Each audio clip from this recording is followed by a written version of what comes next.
Hi everyone, welcome to our very first episode of Title Endings with Busty Homes.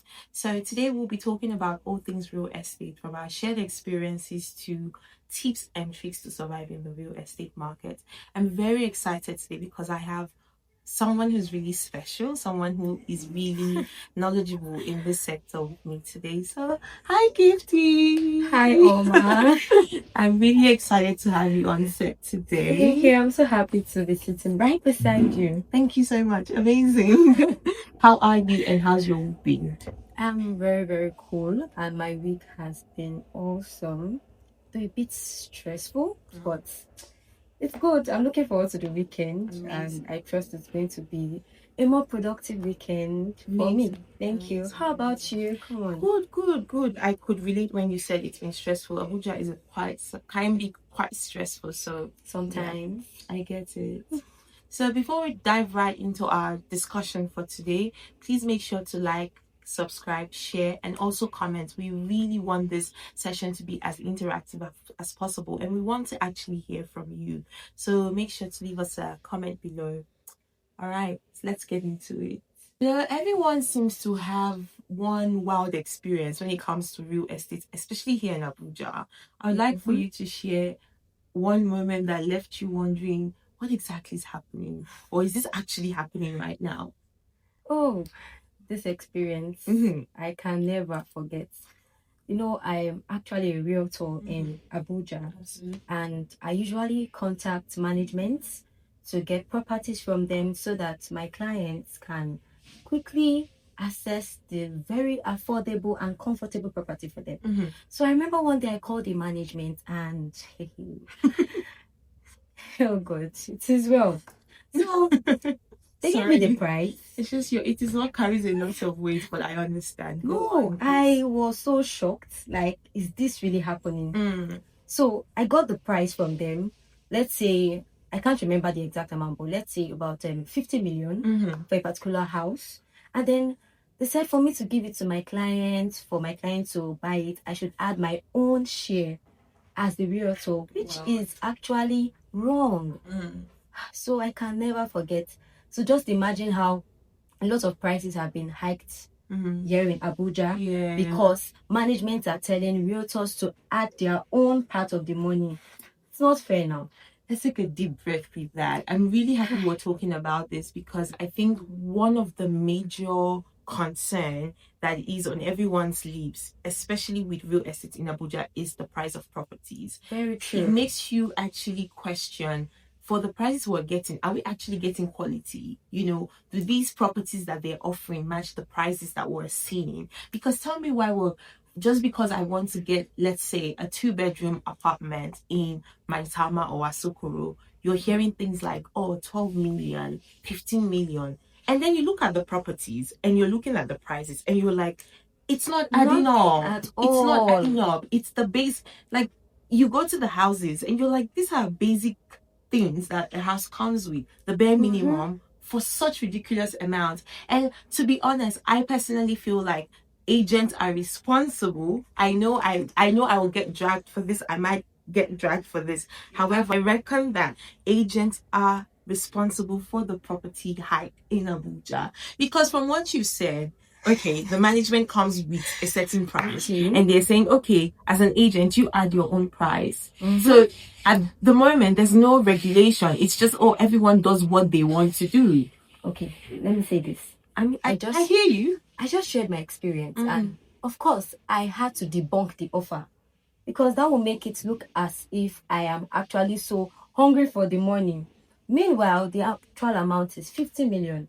So I don't think agents are the ones responsible for this. We should look at the management. I hear you. However, I think you debunking or you refusing that that deal was just a personality trait. But then how many more agents can we say are like you who would have such offers and refuse it? Because at the end of the day, everyone has an interest. What we're not going to do is act like people don't have an interest in these. People have interest. So I still stand by what I said when I said I believe in my heart of hearts that Abuja agents do not believe in your heart of hearts. The truth is the management are the ones responsible. But because You see, in my own situation, fine, I debunked it because of my personality. I refused it. But actually, assuming the management did not do that, there will be no need for the agent to do anything. So let's go back to the source. Why would the management say such a thing? It's actually against the rules and regulations dealing with properties. That's very interesting that we say it's against that, but then there's no regulatory body. Nobody is governing anything. So it's pretty much an open market where everyone decides, oh, this is what works for us. So we're going to do this. And that, and I think because the agents are the one who directly, they are like pretty much the middlemen. They deal with the management and they deal with the clients. So it's easy as a prospective client or as a tenant. The only person I'm getting to deal with is the agent. I'm not dealing with management. So the perception is it's your fault. You're responsible for the property hype. You're responsible for the lack of poor quality, because at the end of the day, as the agent, it's your responsibility to go back to the management to say, okay, this is the market. This is the reality. We need to do something about it. So that's why I'm sharing my experience. So you know that it's not the region's fault. Yes. And I believe very soon we're working on having a regulatory body. I just trust one way or the other that will come up soon. But my own it starts from the source, it starts from the management. If only they can just do the needful, then there'll be no need for agents to do what they do. And one thing I also know is that yes, fine, you said it was because of my personality, but I can still stand for some agents out there. They are also trying their best. If the management can actually do what is needful at first, then there will be no need for the extra thing actually. Very interesting. Viewers, guys, please let us know what you think in the comments below. Are you of the opinion that, you know, this issue stems from the management, or do you think the agents are also partly to be blamed as well? We'd like to hear your opinion. I'm really interested in this because this is such a pressing issue.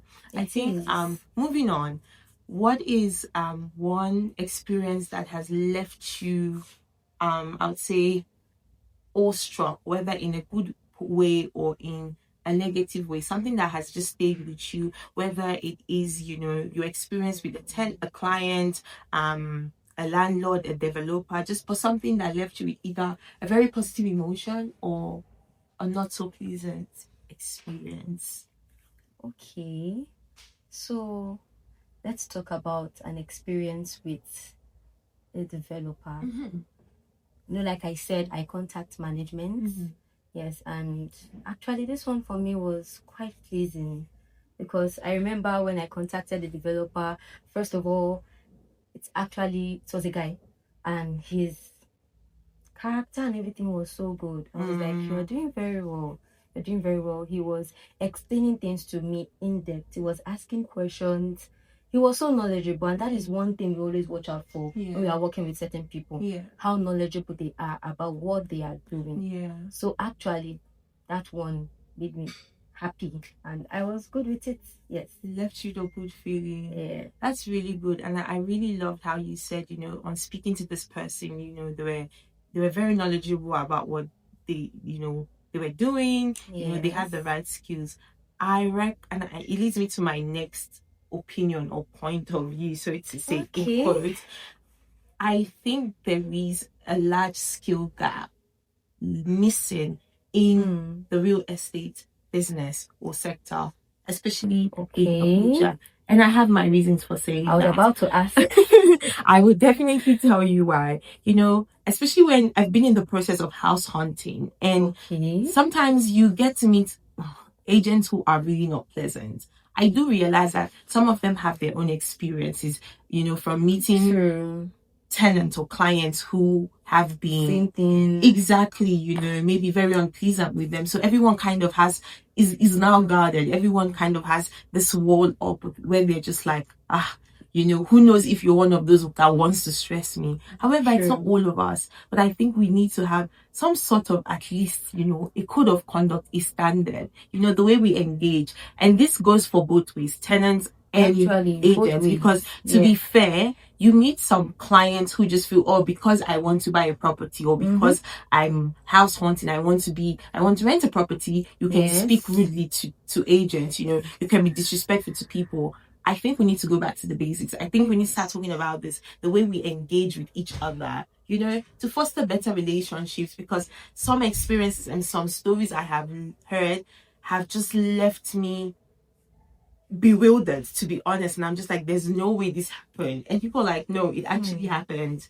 And that's just one of the many. I've also had my own share of, when you're dealing with the management or you know, certain agents when it comes to a property, the lackadaisical nature, especially when you have paid for a property. Abuja agents and realtors, this is for you. I'm specifically speaking you're to talking to me first. Yes, but okay. Your other colleagues, this is for you. You know, you have instances where, okay, you've gone to see a property, you really like this property, it ticks most of your boxes, and you know, you're willing to make payment. However, they've given you a certain completion date because the building isn't finished yet, and you're like, okay, cool, I'm happy to wait for this building to be completed. And you know, you go ahead, you make payments. Okay. It feels like immediately that money drops in the account, forget it. The work rate is reduced, is so slow. And now you're in a position where you have to be going back and forth to tell people to do what they have been paid to do. Calm down. Guys, am I the only one who's experiencing this? Please let me know. Okay, this is the truth about it. You know, in every sector we have the good eggs and the bad eggs. Absolutely. So like, I'm speaking as a realtor here. So I'm not actually taking anybody's side, right? But sometimes you need to find out what actually happened. Sometimes may not be on the part of that realtor. Maybe due to some things, the workings and everything. So I get the part of where I've paid and it should come out well the way it is, right? Yeah. But I can say that there may be some factors that might have delayed the work. So can you tell us more about this? I really love how you've said, you know, there are other factors that we might not know that might be influencing this. And this is where I think certain skills come into place. For example, communication. What's holding them back from communicating with their tenants? I agree with you. You know, we know each other, we know ourselves. Madam, sorry, the artisans haven't brought this, or we're unable to find these products. When can we get it? You know, but nothing. Everyone goes quiet, and then you now have to chase people up for what they're supposed to do. Anyways, guys, we'll be right back. We'll just take a break. Thank you.